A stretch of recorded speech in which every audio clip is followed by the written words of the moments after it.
Isaiah 29:6. Thou shalt be visited of the Lord of hosts with thunder, and with earthquake, and great noise, with storm and tempest, and the flame of devouring fire. Matthew 24:7. For nation shall rise against nation, and kingdom against kingdom, and there shall be famines, and pestilences, and earthquakes in divers places.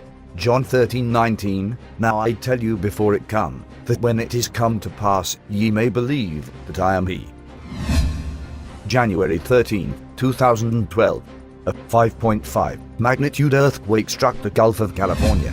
The quake began only 6 miles below sea level. As a result, the quake could be felt across the Sinaloa region in Mexico.